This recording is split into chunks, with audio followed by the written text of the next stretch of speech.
or seen y'all in a while. So y'all doing all right? Y'all have a good holiday? Yeah. Hey, do me a favor, Greg. Take everybody off mute. And then, hey, guys, if y'all have like background noise or something, like there's a rager going on next door, or if you're in the bathroom or anything like that, first of all, turn off your camera. That's kind of creepy. And second of all, you can mute yourself. But I just, this is going to be a little bit more of an interactive call, than what we normally have. And then I'll kind of get to a quick lesson towards the end, some of the stuff that I found very useful whenever I was starting out. But I know some of y'all shared your why and your eulogies and stuff like that, or you talked about them on the page. But if one of y'all just in the front of everybody here, while you can see other people's faces, would care to take a second and share your eulogy. I'd love to hear somebody do that here on this call right now.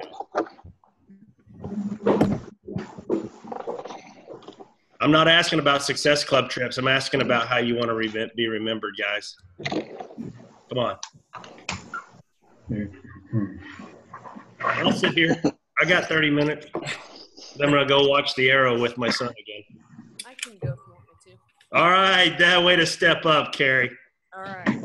All right. Hey, do me a favor, everybody. Put your computer on speaker view. And then if you've got back, now you can mute everybody but Carrie, Greg. Okay.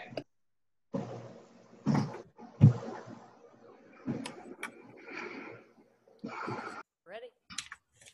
Awesome. Okay. I'm not a big fan of going to viewings and all that stuff, so I made mine kind of short and quick and easy for everybody. Welcome and thank you for traveling here today. Today we are celebrating the extremely long life of Carrie Cotton. At 90, Carrie was still full of energy, sarcasm, and always on the go, surprising everyone by passing away quietly in her sleep. Carrie spent much of her life helping many take control of their health to prevent disease and fuel their body for healing. She was passionate about promoting awareness and empowering others to change their lives. She believed in the power of prevention.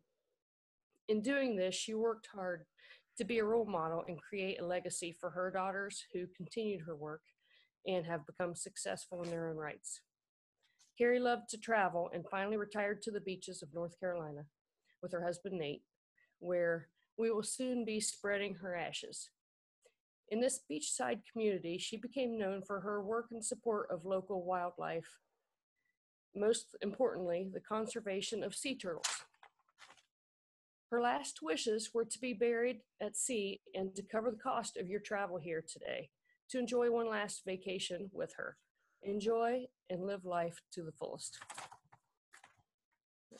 So, Carrie, let me ask you, while you got your open mic here, what are you doing with the sea turtles now? Nothing. It just sounded cute. I mean, is it something that is more than just sounding cute, or is it something that is like seriously on your heart?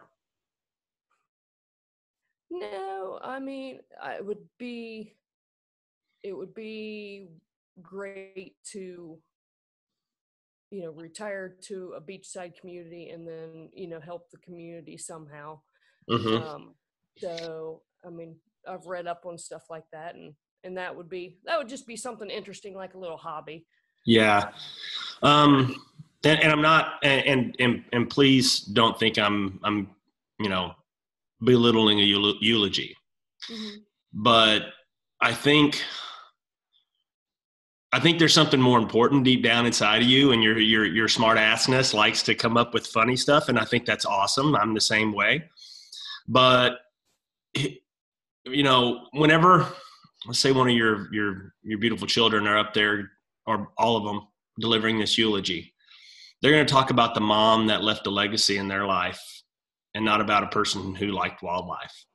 They're going to talk about someone who was able to impart wisdom into who they are and made them into the people that they are, because you were present, because you were a giving of yourself. You put others in front of you. You were a servant, and you were a leader, someone who taught them what it was like to care for others, but take care of themselves, who went the extra mile to make sure that folks were loved and not used. Because I think that's what the world does so many times anyway, is what can you do for me lately? She was the what can I do for you now type of person. And to me, I'm just talking, I'm just from what, just a small amount that I heard in there. It's just, and this is just me speaking, and maybe I'm hitting the nail on the head. Maybe I'm way off base, but I really believe, to me, that's the legacy in your life that you would rather be known for than just saving a sea turtle. Sea turtles are cool. I've swam with them. I've picked them up. I've crushed, done crush and all that other stuff, and just like in Nemo. But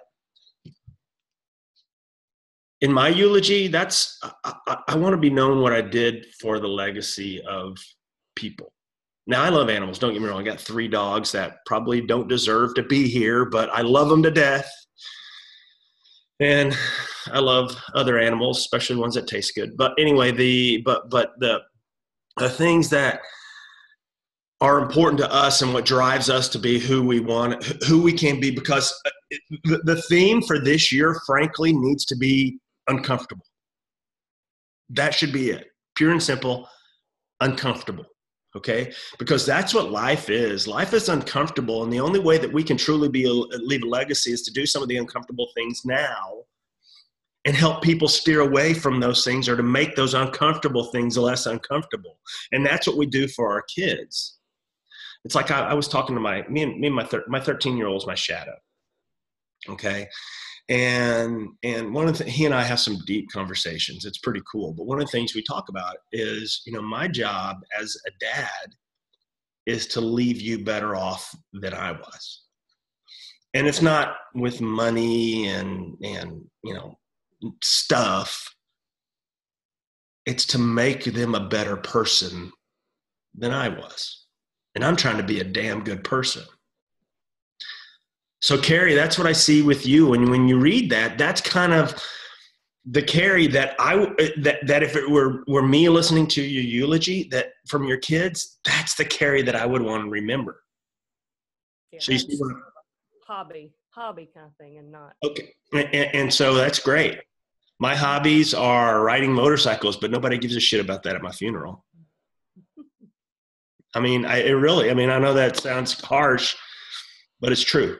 It's the hard assignment for a reason, guys, because it's that deep down inside your soul type of stuff that you have to find. And it's hard to do.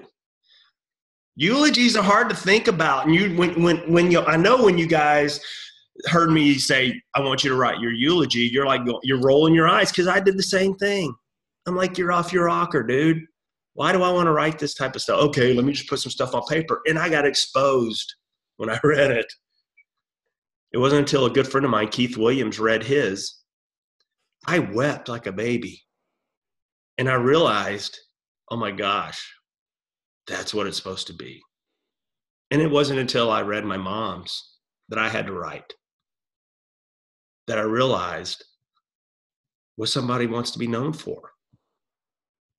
And so I think that's what's important about this is I told you, my job is not here to sit here and tell you how to recruit a coach. I mean, I can tell you how to get one started effectively. I can tell you how to build your business. I can tell you X's and O's types of crap, but this is not about X's and O's. This is about finding the leader within and developing that leader within. And the only way you're going to develop something is if you know where to start from.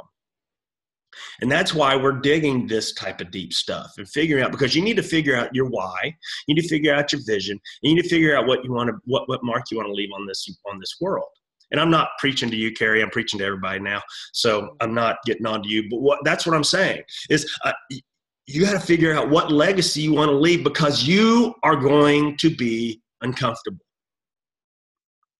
There's a lot of uncomfortable things that are going on in this world right now that need people to help it out with. And I'm not talking just about obesity and the health crisis and everything like that. I'm talking about all the bad news and all the BS that's all over the news every day, which thank God I don't watch, but you can't get away from it. So people need, this is a dark world, and the only thing that overpowers darkness is light, period.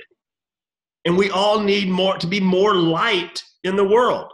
And the only way that we're going to know how to be light is to figure out what flicks our lighter, what lights our candle. That's the only way that we know how to do that and that we can do that.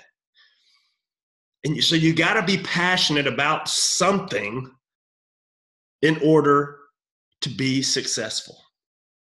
Have you ever noticed that people that are like really successful are very passionate people?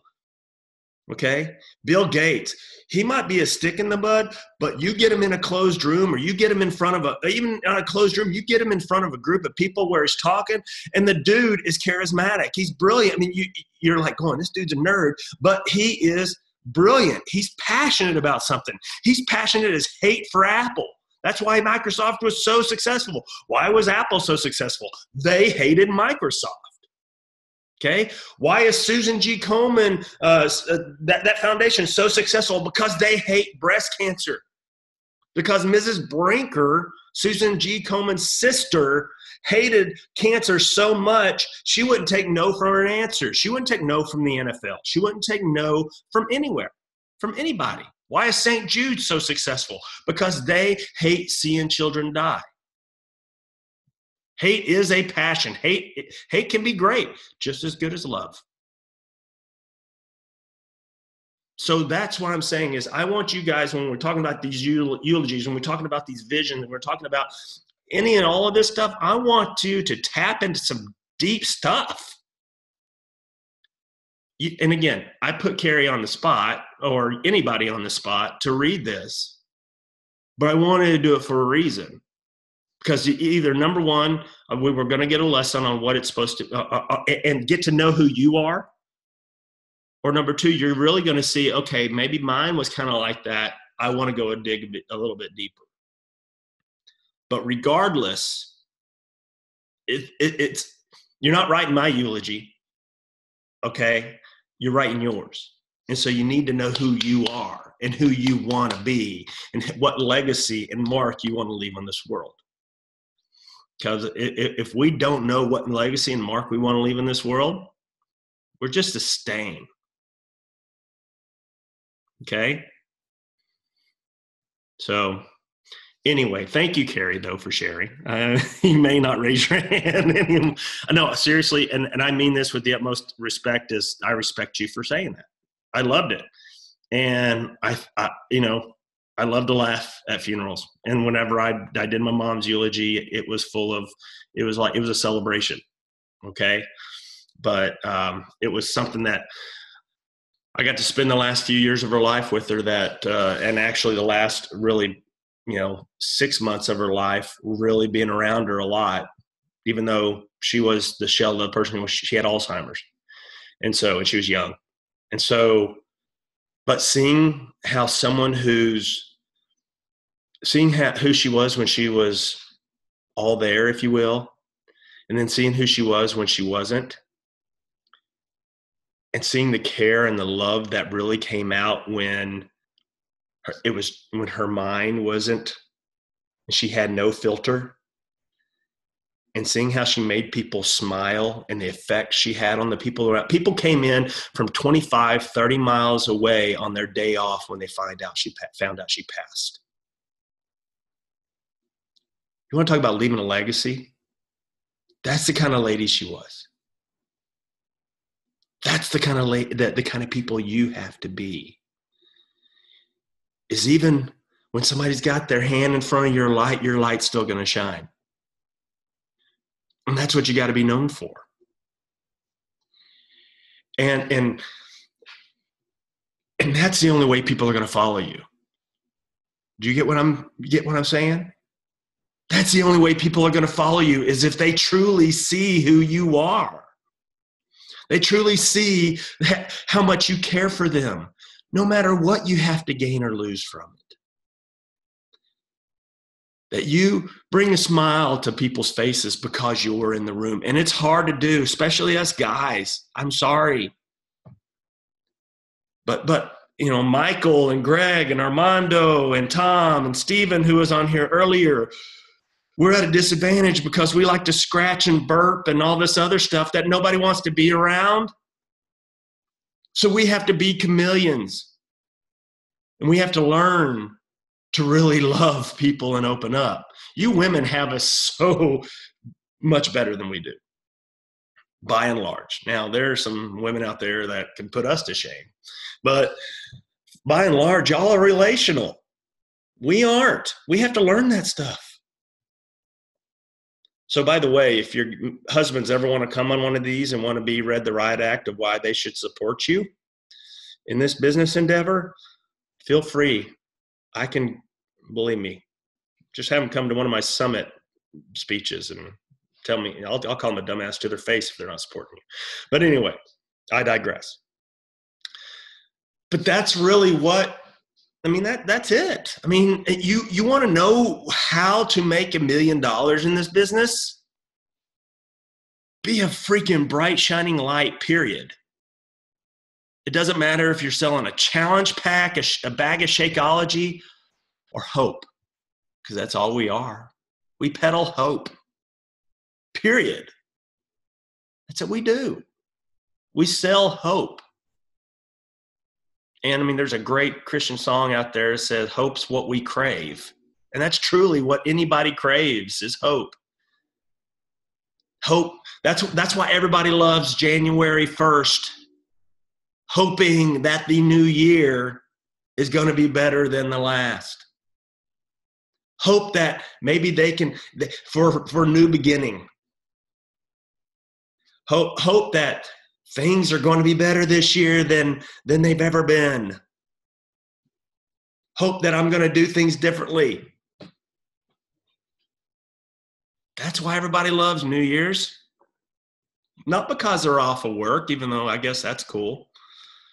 Not because there's a ball that drops in New York or a reason to get drunk the night before. It's because people have hope for a new beginning.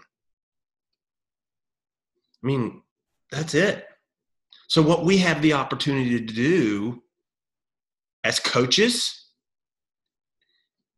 as mentors, as leaders, is to give people hope. And the only way that we can give people hope is to know what people are hopeful for. What do people need? What do they crave? And that's the hard thing, is to find out what people crave. What are they looking for? Why aren't they happy now? Those are the tough questions you have to ask. That's being uncomfortable. You understand what I'm saying? Because that, truly, that's the goose that lays the golden egg. When you can get over that uncomfortableness and figure out how to ask those questions, that is when you are successful. But here's what's better than anything else. The relationships that you create because you care that much to talk to somebody and to find that stuff out instead of trying to sell something or get somebody to sign up. When you take the time, yes, it does take longer, by the way, and you're not getting a gajillion Success Club points. What you're doing is you're not building Success Club. You're building successful relationships. You want to know why I still make 7 figures in this business? It's because I've built some damn good successful relationships along the way. And some of my early diamonds, even after this year of that a lot of people stopped building their businesses, they stopped working, they left the company, they did this, that, and the other because there was some other new shiny object. That's why a majority of my diamonds are still diamonds. that's one thing I had to learn to do is create those strong relationships and those bonds. That's why Greg's still here, because he's got some great relationships in this business. That's why a lot of you guys are still here. It's because you have a relationship in this business. But we need more. There are so many people out there that need you guys in their lives, and you don't even know them yet. One of the greatest lines that I ever heard, and I talk about it all the time, is your best friends you don't even know. The superstars in your team Beachbody business, you don't even know yet. Isn't that crazy? Isn't that crazy to think about that some of your best friends, some of the most successful people that you could know and ever come across, you don't even know yet. You know what that means? You got to get busy talking to people, meeting new friends. You need to invest time in getting to know people, and not just so you can check off a list of I had 30 contacts and exposures and this, that, and the other day. I would rather have 3 friendships and relationships started and being built than 30 exposures. And that goes against everything we used to learn. But to me, I want to work smarter, not harder. And I don't want to be the person who just throws mud up against the wall to see if it sticks. Okay? That's just me. And I think I've done a pretty good job of doing it. But I had to learn how to do it just like you guys. Okay? So I do want to share one thing, because people are going to ask you, people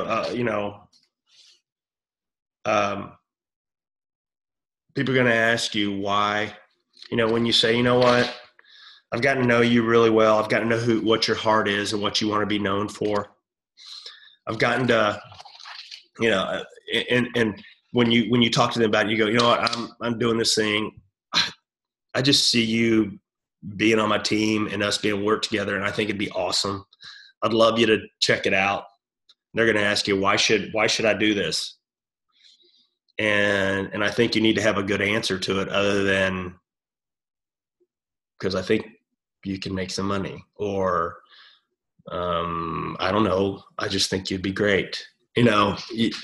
I think sometimes you have to have a better answer than that. So here's some of the things that I want you to do. I want you to have a plan. All right. Now we're going to start working on your plans, on things to do outside of within. Okay. If you haven't gone through and done everything we talked about before, as far as your why, your vision, and your eulogy, you have some makeup work to do. But we're going to get past that now. We're going to start working on how we can start explaining to people what we're doing, what we're all about, and then how we can duplicate ourselves as leaders. Because the only way your business is going to grow is if it grows away from you. And the only way that it grows away from you is if you build some damn good leaders. Okay? So you need to know what your plan is. Okay? So number 1, your first assignment, all right, outside of everything we've both done, your first assignment is why now? Okay? We talked about your why, but why now? Why is it different right now than before? Because some of you have been in this business for a while. Some of you are fairly new to this business, but things have changed, meaning you've changed. You're part of this group for a reason. So why now? Why are you going to succeed now? Okay? So and I want you to dig deep on this, okay? I want you to dig deep. So, spoke with a guy today.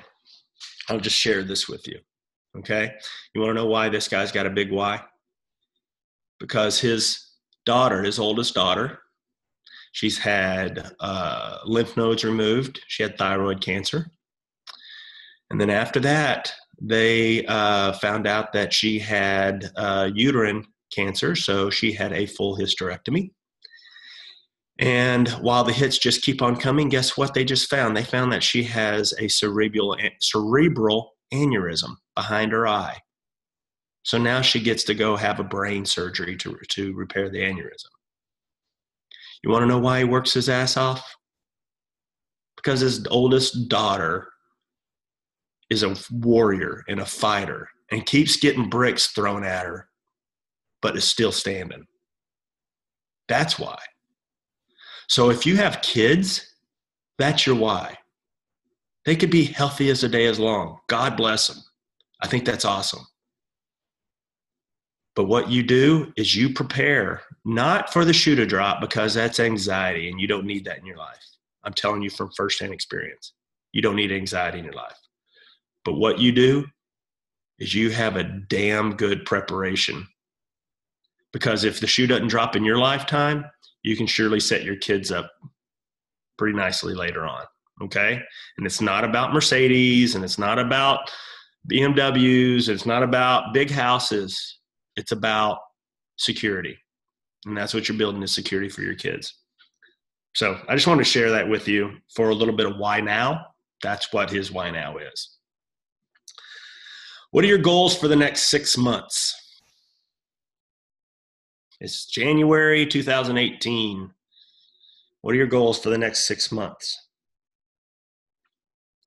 All right. Here's something that's going to rock your world, because I want to know the answer to this one. Why should you be here? No offense, but I can think of 10 people that would love to have your spot in this mastermind group. Why should you be here? What's different? What's going to be different for you? And I don't, and I mean that to kick you in the ass a little bit. Okay? Some of you are going to respond well to that. Some of you aren't. My wife, if she was standing on this other door and heard me say that, she'd be like, you need to be a little bit nicer. Nobody's nice to me, and I thank them for it. Okay? So everybody pull your big boy and girl pants up and tell me why the hell you should be here. Don't just take up space and take up time. It's no good to either one of us or anybody here or anybody in your life. Okay? So why should you be on this team? What are you willing to do? What do you mean, what am I willing to do? I mean, what are you willing to do? How uncomfortable are you willing to get? Some could be, I'm willing to talk to somebody at 10:30 at night. I mean, who knows? I don't know. I mean, what are you willing to do? Seriously, how important is your why to you and your why now? How important is it? What are you willing to do to make sure that things are different in 6 months? Okay, what are you willing to do to achieve your goals? And what does it mean to own it?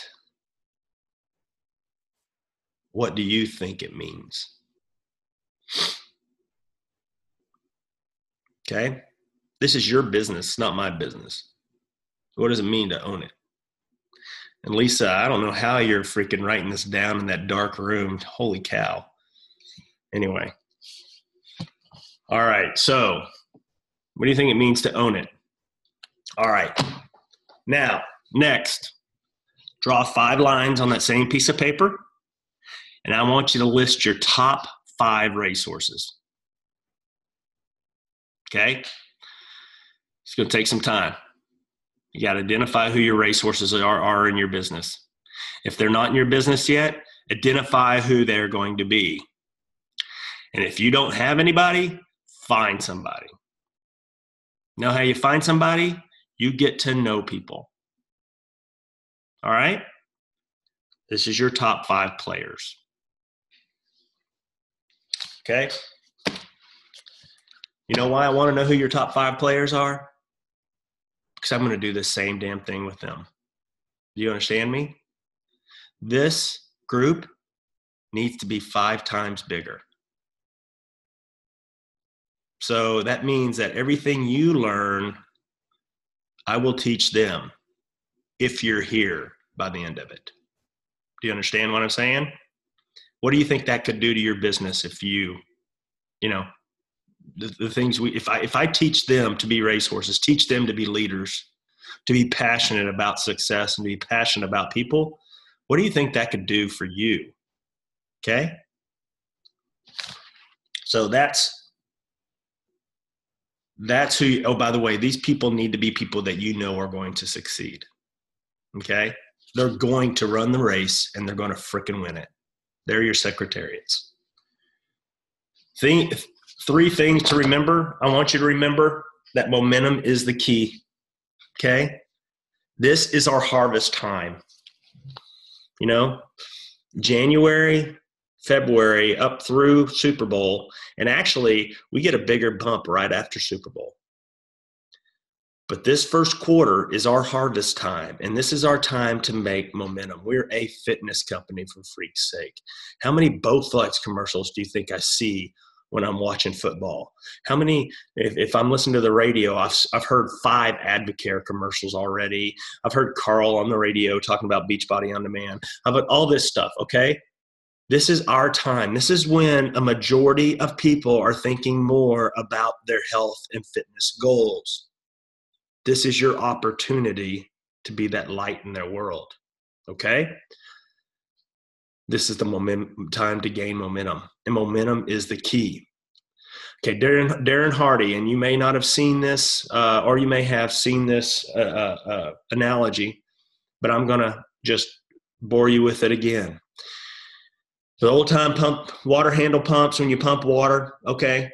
You pump water, you have to pump it like mad in order, and nothing's going to happen for a little bit because the water's down below the water table underneath the rocks. Well, you got to create a vacuum in that water, in that pump in order for it to come up. So you got to pump like mad, then there'll be a drop, and then another drop, and then maybe a small slow trickle. So you keep pumping, and eventually the water's going to flow, and it's going to be a good flow. And then after you do that, guess what? You just have to back off, okay? And you just have to keep pumping the handle. But the moment you stop pumping the handle, guess what happens? That water goes back down the pipe, goes back in underneath the rocks in the water table, and you got to do that all over again. Well, guess what? Right now, it's time to pump that handle. It's time to get the drips going and the water flowing. But this is a time that we create the momentum. All right? What you must have, must have a good attitude. You're going to get uncomfortable, and you're going to hate this. You're going to hate being busy and talking to people. But you need to have a good attitude. You need to have the confidence that what you're doing is for a noble cause, okay?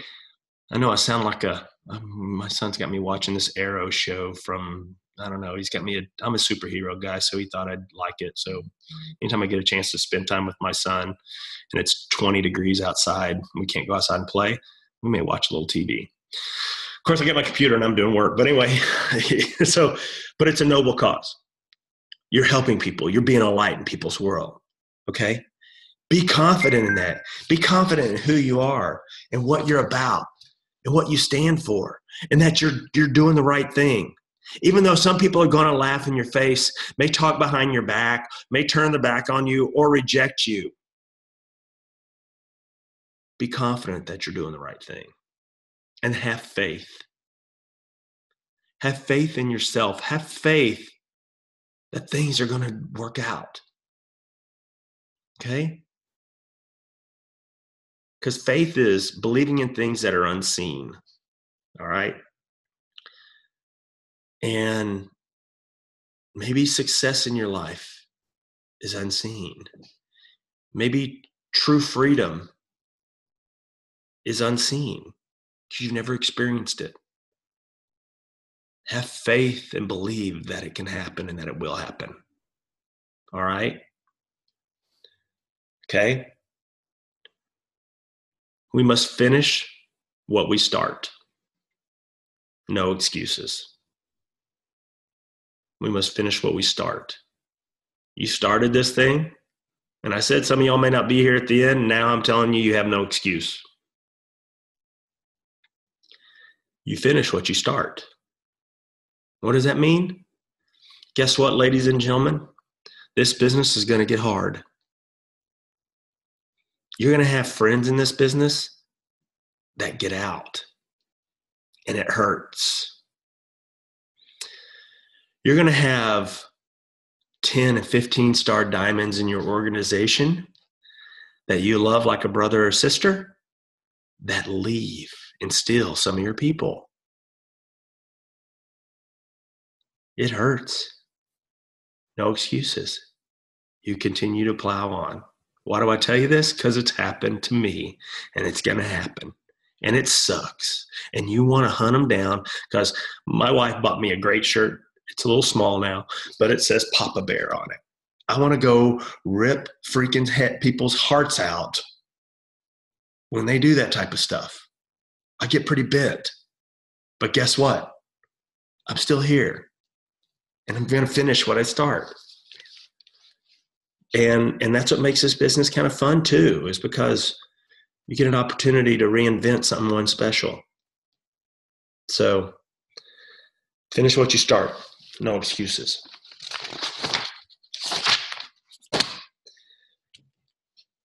That's your assignment.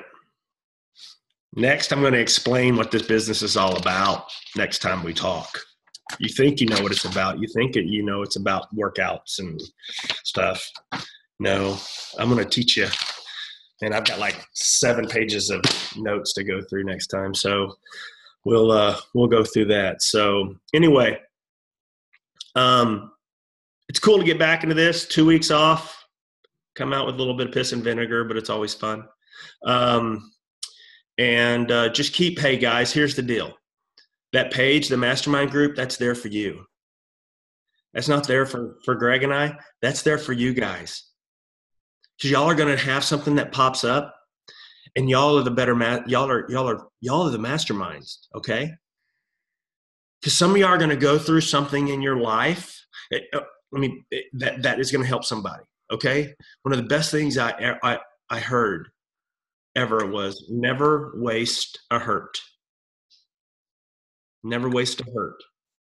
Because something that injured you at one time